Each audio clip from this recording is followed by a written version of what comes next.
तो आज का चैप्टर पढ़ेंगे हम कोणार्क। कोणार्क नाम है इसका चैप्टर का।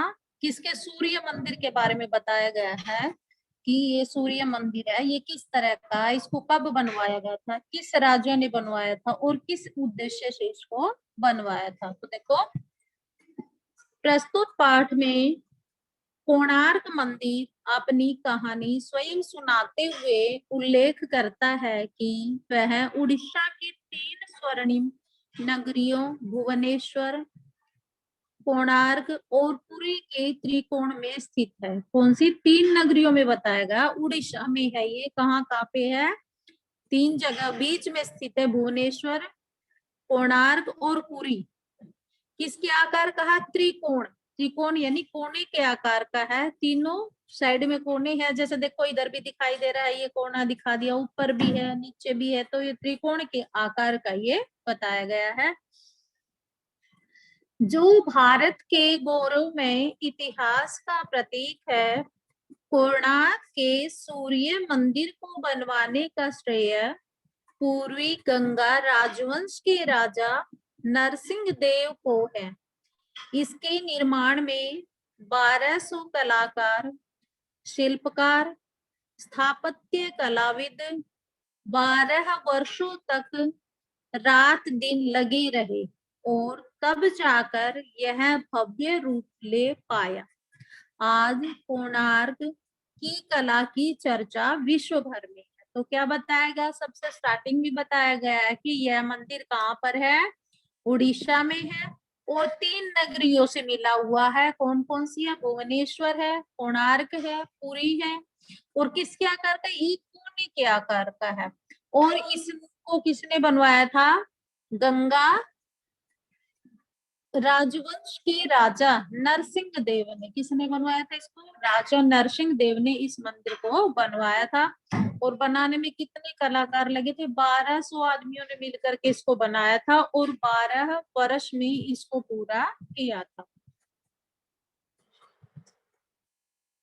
जिस सौर मंडल का तुम्हारी पृथ्वी एक भाग है, उसका सबसे महत्वपूर्ण और शक्तिशाली अंश सूर्य है। तो सबसे शक्तिशाली सौर मंडल का अंश किसको बताया? यहाँ पर सूर्य को सबसे ज्यादा शक्तिशाली बताया है।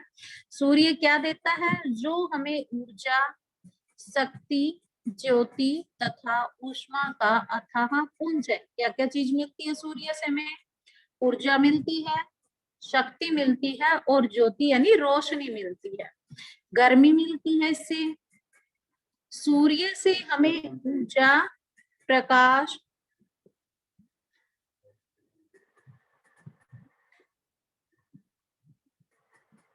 क्या क्या मिलता है इससे? ऊर्जा, प्रकाश, ऊष्मा, शक्ति तथा चेतना मिलती है। चेतना क्या होती है? कि जैसे ही सूर्य की किरणें सुबह निकलती है तो सब उठ जाते हैं, सब जागृत हो जाते हैं और सब में क्या होता है? नई शक्ति का संचार होता है। समय का चक्र सूर्य द्वारा ही संचालित हो। क्या बताया? समय, जो समय होता है वो किसके द्वारा? सूर्य के द्वारा ही चलता है। रात दिन का निर्माता भी सूर्य को कहा गया है। सूर्य ही दिशा भान कराता है तथा रंगों की दुनिया भी हमें सूर्य ही दिखाता है। कैसे दिखाता है रंगों की दुनिया? जैसे सुबह रोशनी निकलती है, रात को तो अंधेरा हो जाता है, कुछ भी नहीं दिखाई देता है, और सूर्य की जो रोशनी निकलती है उस रोशनी में हमें हर प्रकार के कलर अच्छे से दिखाई देते हैं। पेड़ पौधे सूर्य के द्वारा प्रकाश संश्लेषण द्वारा अपना भोजन बनाते हैं।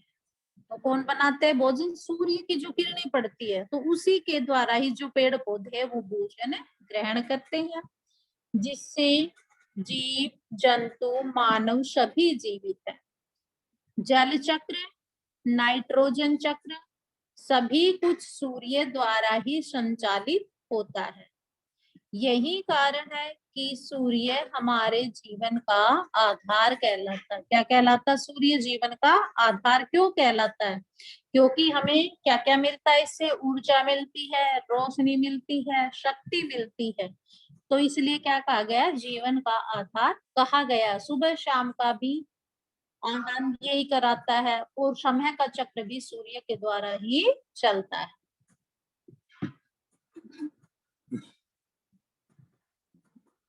यही कारण है कि सूर्य हमारे जीवन का आधार कहलाता है। इतिहास साक्षी है कि सभ्यता के आरंभ से ही मनुष्य ने सूर्य की शक्ति को पहचाना और उसकी पूजा आराधना की।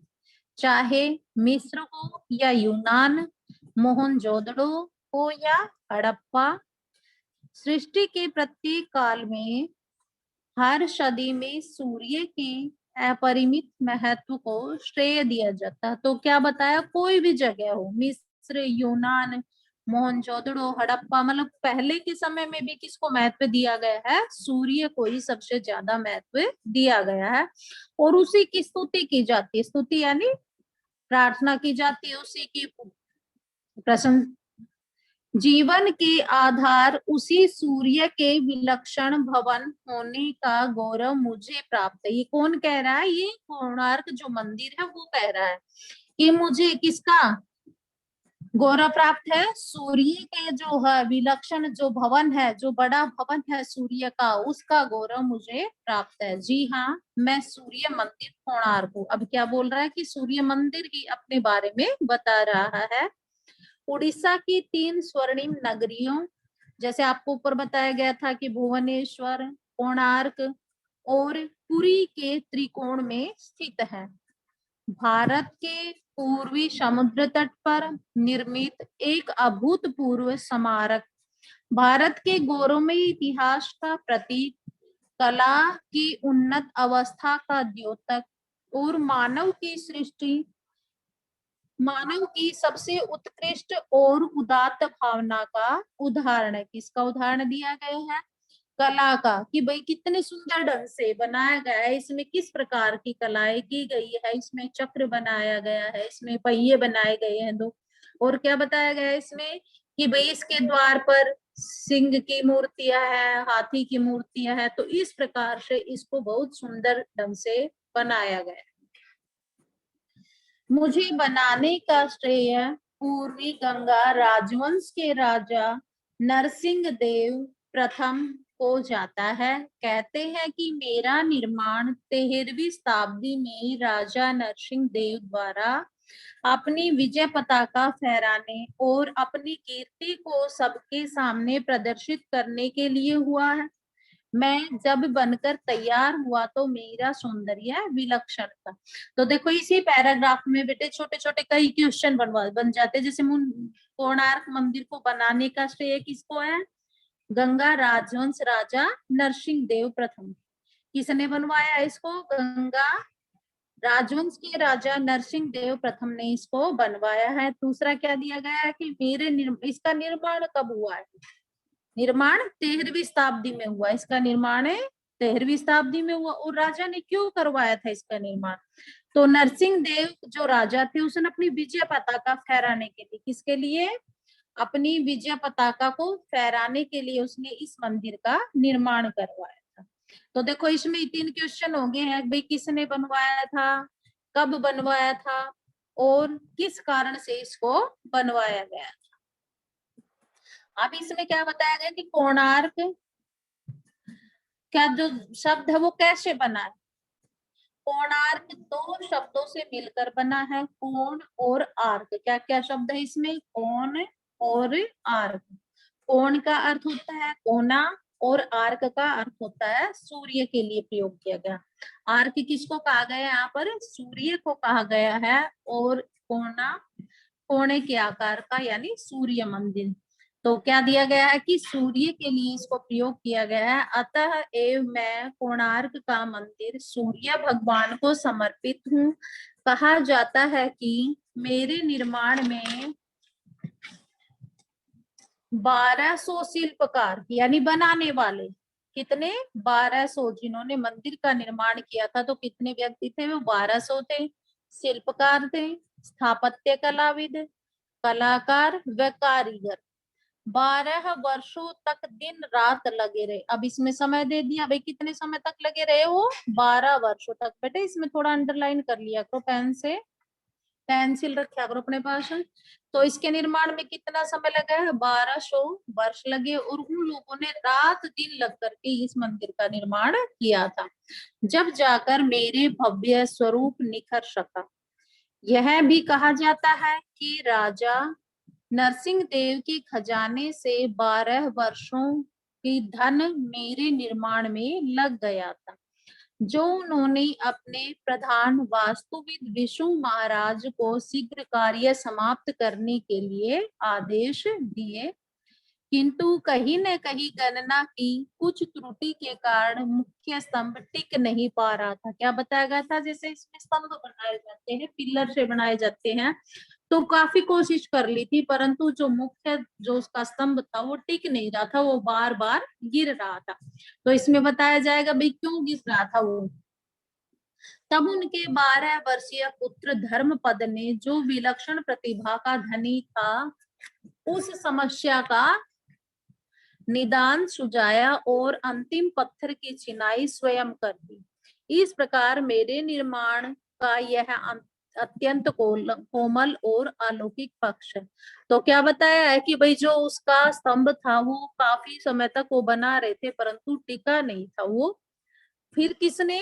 राजा का जो पुत्र था, क्या नाम था उसका? धर्मपद। राजा के पुत्र का नाम धर्मपद था।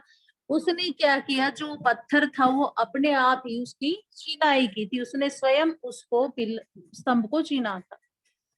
मेरे निर्माण के लिए की गई संकल्पना अत्यंत अनोखी थी। मुझे एक विशाल सूर्य के रथ रूप में बनाया गया। अब इसको बताया गया भी किस प्रकार से इसको बनाया गया था, कैसी इसको आकृति दी गई। तो कैसे बनाया गया था? सूर्य, विशाल सूर्य के रथ के रूप में बनाया गया था। इसके हर भाग की नक्काशी अनमोल थी। नक्काशी हुआ यानी कारीगरी, जो भी इसमें कारीगरी की गई थी वो बहुत अच्छी थी। यह रथ सूर्य की द्रुत गति का प्रतीक है, जिसे 7 विलक्षण घोड़े तेजी से खींच रहे हैं। तो कितने घोड़े लगाए गए थे इसके निर्माण में? 7 घोड़े ये बनाए गए थे रथ को खींचने वाले। इस रथ में 10 फीट व्यास की 24 पहिए लगे हुए थे। अब देखो इसमें अलग अलग क्वेश्चन बने हुए, भाई 7 तो इसमें घोड़े थे, और कितने फीट के? 10 फीट की 24 पहिए इसमें लगे हुए थे। इस वृत्ताकार पहियों की नक्काशी अत्यंत सुंदर थी। इस प्रकार मेरे निर्माण की संकल्पना की अत्यंत ऐश्वर्यपूर्ण थी, और यही कारण है कि मैं भारत की वास्तुकला का सर्वश्रेष्ठ उदाहरण हूँ। मेरा विशाल आकार सूर्य रथ के रूप में भवन की परिशुद्ध अनुपात, विलक्षण वास्तुकला, भव्य शिल्प और अनूठी संरचना सब कुछ दर्शनीय है। तो क्या बताया गया कि मेरा जो मंदिर में जो भी चीजें बनाई गई थी, जैसे इसमें पहिए बनाए गए हैं या रथ बनाए गए, घोड़े बनाए गए, तो सब क्या थे? इसमें जो कलाकृति की गई थी या बहुत सुंदर ढंग से की गई थी, जो देखने योग्य थी। प्रवेश द्वार में 2 सिंह रक्षक के तरह द्वार के दोनों ओर खड़े थे। अभी ये क्वेश्चन है इसका शॉर्ट में कि प्रवेश द्वार में किसकी मूर्ति लगाई गई थी? तो 2 सिंहों की मूर्ति यहाँ पर लगाई गई थी, जो रक्षक के रूप में थे। प्रत्येक सिंह के नीचे एक एक हाथी है, तथा हाथियों के नीचे एक एक व्यक्ति है। क्या बनाया गया? पहले शेर बनाए गए, फिर उसके नीचे हाथियों की मूर्ति बनाई गई, फिर उसके नीचे एक एक व्यक्ति बनाया गया था। वहीं से ऊपर जाती हुई सीढ़ियों द्वारा मैं सबके ऊपर का आमंत्रण देता हूँ। सीढ़ियों से चलकर जब तुम ऊपर पहुंच जाओगे, वह स्थान जगमोहन कहलाता है। उसके सामने नट मंदिर, जहां भगवान सूर्य की प्रति अपनी भावनाओं की अभिव्यक्ति के लिए नृत्य, गायन, वादन होता था। फिर क्या? उसके सामने नट मंदिर। कौन सा मंदिर है? नट मंदिर बनाया गया है, जहां पर क्या होता था? सूर्य की नृत्य गायन वादन होता था। क्या होता था? सूर्य के प्रति लोग अपनी भावना को प्रकट करने के लिए वहां पर नाचते थे, गाते थे। वादन माने बजाना होता था। नट मंदिर के समीप भोग मंदिर था। और कौन सा था? भोग मंदिर था, जहां भगवान सूर्य का भोग तैयार किया जाता था।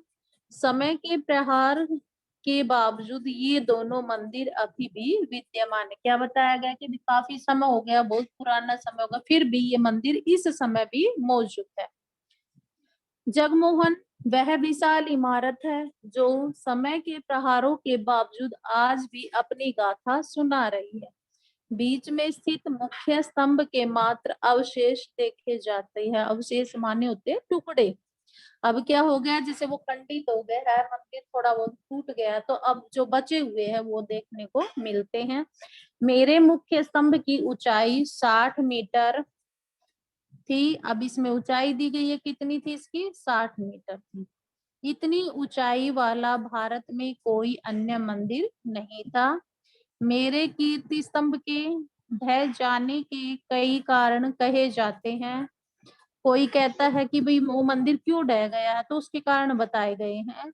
कोई कहता है कि मंदिर का निर्माण कार्य जल्द समाप्त करवाने के कारण उसमें कुछ निर्माण संबंधी कमियां रह गई थी। जबकि एक किंवदंती के अनुसार मेरे मुख्य स्तंभ के ऊपर भाग में एक शक्तिशाली चुंबक लगा हुआ है। इसके कारण समुद्र में चलने वाले जलपोत उसकी दिशा में खींचकर किनारे से टकराकर नष्ट हो जाते थे। किसी समुद्री यान चालक द्वारा चुंबक के निकाल दिए जाने के कारण उस स्तंभ में कोई निर्माण संबंधी कमी आने के कारण वह ढह गया। तो क्या कारण बताया इसका ढह जाने का? मंदिर ने कुछ क्या बताया कि किंवदंती कुछ लोगों के द्वारा कहा गया है कि किस प्रकार से कि वो जो मंदिर था उसमें सबसे ऊपर चुंबक लगा हुआ था और उस चुंबक को किसी ने निकाल दिया था और उस चुंबक के निकालने से वो मंदिर ढह गया था। मेरे मुख्य स्तंभ के ध्वस्त अवशेषों को संग्रहालय में रखा गया। आज भी मेरी एक एक ईंट और मेरा हर पत्थर अपनी उत्कृष्ट कला की छाप दूसरों पर छोड़ देता है।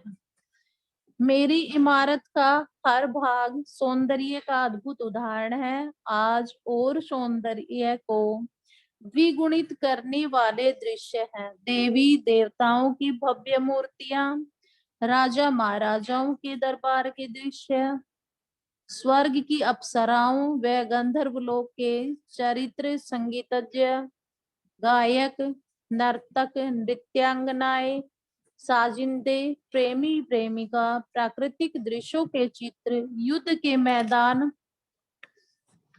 जीवंत चित्र, स्त्री पुरुषों के विभिन्न भावों को प्रकट करती मूर्तियां तथा तरह तरह के 2000 से अधिक पशु पक्षियों के चित्र सभी और अंकित है। तो क्या बताएगा भाई, इतना कुछ हो चुका था फिर भी अब भी उस मंदिर की सुंदरता अब भी स्थित है। मैं अपनी श्रृंगारपूर्ण मूर्तियों द्वारा विशेष रूप से जाना जाता हूँ, जिनकी कोमलता है, सरसता है और प्रीतात्मक भव्य सौंदर्यानुभूति है। क्या बताया गया उसमें कि इतनी सुंदरता है वो अब भी उनको झलकती हुई दिखाई देती है। पूरे परिदृश्य में उड़ीसा की कला की गुणवत्ता अपने चरम पर दृष्टिगोण होती है। तो उड़ीसा को किसके नाम से, सुंदरता के नाम से जानता है? इस मंदिर के नाम से उसको जाना जाता है। यहाँ सूर्य की 3 मूर्तियां इस प्रकार रखी हुई है कि एक पर प्रातःकालीन प्रकाश, दूसरी पर दोपहर की सूर्य की किरण तथा तीसरी पर सूर्यास्त की निशानी पड़ती है। तो जो 3 मूर्तियां इसमें बनाई गई उस पे क्या बताया गया है कि एक जो मूर्ति होती है उस पे तो सुबह सुबह जो सूर्य की किरणें निकलती है उसका प्रकाश पड़ता है। दूसरी मूर्ति है वो कैसी है, उस पर दोपहर सूर्य की किरणें पड़ती है और तीसरी जो है जब सूर्यास्त होता है तो वो रोशनी उस पर पड़ती है। मेरी कला के प्रशंसकों ने विश्व भर में मेरी उत्कृष्टता की चर्चा की है। प्रतिवर्ष होने वाला कोणार्क समारोह जब खुले रंगमंच में मेरी इमारत के परिप्रेक्ष्य में होता है तो मैं आनंद के अतिरेक से फिर से आंसू बहाने लगता हूँ। राष्ट्रीय स्मारक निधि के रूप में मुझे घोषित किए जाने में अत्यंत गौरवान्वित हूँ और महाकवि टैगोर के शब्दों की मौन प्रतिध्वनि करता हूँ जब उन्होंने मात्र मेरे भग्नावशेषों के लिए यह पंक्ति लिखी थी। इन पत्थरों की भाषा मनुष्य की भाषा को कहीं पीछे छोड़ देती है। तो क्या बताया कि पत्थरों को इस प्रकार से सुंदर ढंग से सजाया गया है कि तो ऐसे लगता है जैसे ये अभी बोलने वाले हैं। किसने लिखा है इसको? रविंद्रनाथ टैगोर ने इसको लिखा है। तो ये आपका चैप्टर कंप्लीट हो गया बेटे। मैम अब इसके 3 के हाँ लिखित बेटे, प्रश्न भेज देना। पार्ट 3 के लिखित प्रश्न। मैम पार्ट 3 के लिखित प्रश्न भेज देना। ओके भेज देंगे, ठीक है। अब देखो इसके क्वेश्चन तो दिए गए हैं। अब आपको बताने कोणार्क का क्या अर्थ है। अर्थ बताया गया था ना, 2 शब्दों में टुकड़े के करे थे इसके। कोण प्लस में आर्क, क्या क्या बताया था? कोण का अर्थ है कोना और आर का अर्थ है सूर्य के लिए प्रयोग किया गया। सूर्य के लिए प्रयोग। आर्क किसको कहा गया? सूर्य को, ठीक है। राजा नरसिंह देव ने सूर्य मंदिर की स्थापना कब की थी? 13वीं शताब्दी। हाँ, 13वीं शताब्दी में। कब की थी? 13वीं शताब्दी। कौन बता रहे भाई? ये सारे क्वेश्चन है। प्रिंस। प्रिंस, शाबाश भाई, अच्छा करता है। आदिकाल से सूर्य की आराधना क्यों की जाती है? किस लिए करते हैं सूर्य की आराधना होती है? क्योंकि क्या बताया गया कि सूर्य से हमें क्या क्या मिलता है? ऊर्जा मिलती है, शक्ति मिलती है, रोशनी मिलती है। ऊर्जा, शक्ति, उष्मा। हाँ हाँ, शाबाश। कोणार्क मंदिर किस आकार का है और इसे बनाने में कितने वर्ष लगे थे? क्या आकार कैसा है बेटे इसका? कोणार्क मंदिर एक कोने के आकार का है। मैम ये कोने के आकार का है और इसे इसे बनने में 12 वर्ष लगे थे। शाबाश। अब आगे देखो, शॉर्ट क्वेश्चन दिए गए इसमें। अब बुक में है ना बेटा, साथ साथ निशान लगा लिया करो। आपके पास बुक है तो उस टाइम निशान लगा लिया करो। समय का चक्र किसके द्वारा चलता है? अभी बताओ आप। चंद्रमा के द्वारा? सूर्य। हाँ। किसके द्वारा चलेगा? सूर्य के द्वारा। प्रकाश संश्लेषण द्वारा अपना भोजन कौन बनाते हैं? पेड़ पौधे। कौन बनाएंगे? पेड़ पौधे। प्रकाश संश्लेषण द्वारा अपना भोजन पेड़ पौधे बनाते हैं। कोणार्क मंदिर के निर्माण में कितना समय लगा था? 12 वर्ष। 12 वर्ष। कितना समय लगा था? 12 वर्ष। ठीक है। कोणार्क किस प्रकार की कला है? किस प्रकार की है? संगीत कला, स्थापत्य कला, नृत्य कला, वास्तुकला। वास्तुकला। स्थापत्य कला, वास्तुकला। वास्तुकला। सूर्य क्या नहीं देता? इनमें से देखो 4 ऑप्शन दिए गए हैं। ऊर्जा, वायु, प्रकाश। क्या नहीं देता? वायु नहीं देता है सूर्य, ठीक है। अगला देखो, कोणार्क के द्वार पर रक्षक के रूप में किसकी मूर्ति है? सिंह। हाथी, सिंह, गरुड़, शेर। किसकी है इसमें से? किसकी है? हाथी, सिंह। बेटे रक्षक के रूप में। देखो मूर्तियां तो दी गई थी, परंतु रक्षक के रूप में किसकी थी? सिंह की थी। और सिंह के नीचे किसकी मूर्ति है? हाथी। और हाथी के नीचे? व्यक्ति। हाँ, व्यक्ति की मूर्ति, ठीक है। कोणार्क का निर्माण राजा नरसिंह देव ने क्यों किया था? किस लिए किया था मंदिर का निर्माण इसने? अपनी कीर्ति प्रदर्शित करने के लिए। हाँ, अपनी नहीं, देखो ध्यान से देखो। अपनी विजय पताका फहराने के लिए, अपनी शक्ति प्रदर्शन के लिए, अपनी कीर्ति प्रदर्शित करने के लिए, उपरोक्त में से कोई नहीं। अपनी विजय पताका जब पताका फहराने के लिए, फहराने के लिए, बनाने के लिए, अपनी विजय पताका फहराने के लिए किया था। कोणार्क का मंदिर किसका प्रतीक है? गौरवमय इतिहास का, इतिहास का, तत्वों के प्रति आस्था का, कला की उन्नत अवस्था का, उपरोक्त सभी। कौन सा आएगा इसमें से? इतिहास का, हाँ, गौरवमय इतिहास का। ठीक है, तो लगा लिया ना साथ साथ में निशान आपने? Yes sir, yes ma'am. ठीक है, आगे देखो। अब देखो इसमें शब्द दिए गए हैं, किस प्रकार के शब्द हमने जोड़ने हैं। जैसे इसमें विद्यालय की घंटी कैसे बनती है? टन टन की आवाज करती है। जब नल चलता है तो पानी में कैसे टप टप की आवाज होती है। अब यहाँ देखो, तुम्हारी बक बक सुनकर मेरा कान पक गया, तो फर्स्ट में आएगा बक बक। देख के भर लो बेटे। हाँ, आजकल उसकी दुख भरी कहानी सुनकर मेरी आंखें डबडबा गई। क्या होगा इसमें? डबडबा। डबडबा। ठीक है, आंखों में पानी आता है ना, यूं कहते हैं आंखें डबडबा गई, आंखें भर आई। आजकल सीता और रीता में खटपट हो गई है।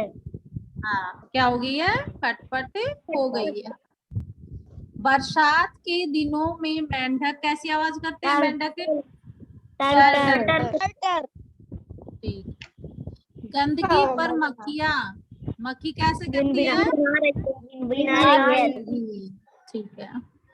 घड़ी की टिक टिक रात के सन्नाटे में साफ सुनाई देती है। तो नीचे देखो, जिस प्रकार हम अपना परिचय, अपना नाम, माता पिता का नाम, पता तथा कार्य बताकर देते हैं, उसी प्रकार वाक्य प्रयुक्त शब्द पद का व्याकरणिक परिचय पद परिचय कहलाता है। पद परिचय होता है बेटा एक, क्या होता है? मतलब कोई भी वाक्य दिया जाता है। जैसे हम अपना खुद का पता बताते हैं, भाई मेरा नाम ये है, मेरी मम्मी का ये नाम है, मेरे पापा का ये नाम है, मेरा गांव ये है, तो हम सारा चीज पता बताते हैं इसमें अपना पूरा। फुल भर दे। तो इसमें इसी तरह से पद परिचय होता है। जैसे कोई भी शब्द ले लो आप, लड़का ले लो, क्या ले लो? लड़का। तो लड़का क्या है बेटे? हम पहले तो संज्ञा बताएंगे। लड़का संज्ञा है। कौन सी संज्ञा है? लड़का जातिवाचक संज्ञा है। ठीक है, फिर हम वचन बताएंगे, भाई कौन सा वचन है? लड़का एक वचन है। फिर उसका लिंग बताएंगे, भाई लड़का पुल्लिंग है। पूरा परिचय बताया ना हमने इसका। एक ही शब्द का हमने पूरा परिचय बताना। क्या बताना है? पहले तो संज्ञा बताना है, भाई संज्ञा है। सर्वनाम हो तो सर्वनाम बता दो, संज्ञा है तो संज्ञा बता दो। जैसे सर्वनाम में हम वह शब्द ले लेते हैं, वह अच्छा पढ़ता है, हमने वाक्य ले लिया। वह जो शब्द है, ये जो है ना, स्त्रीलिंग पुल्लिंग में एक जैसा प्रयोग होता है बेटे। तो लिंग में तो एक ही होगा, ये दोनों में एक जैसा होगा प्रयोग। वह क्या है? स्त्रीलिंग पुल्लिंग दोनों है। वह एक वचन है। ठीक है, सर्वनाम है ये। तो ये क्या है? हमें इसका परिचय बताना, यानी अपनी तरह से ही इसका पूरा परिचय बताना पड़ता है। ठीक है बेटे, तो ये जब व्याकरण का चैप्टर पढ़ाएंगे तब आपको बता देंगे पद परिचय। और आपके पास चैप्टर 3 का भी भेज देती हूँ। ठीक है, मीटिंग में।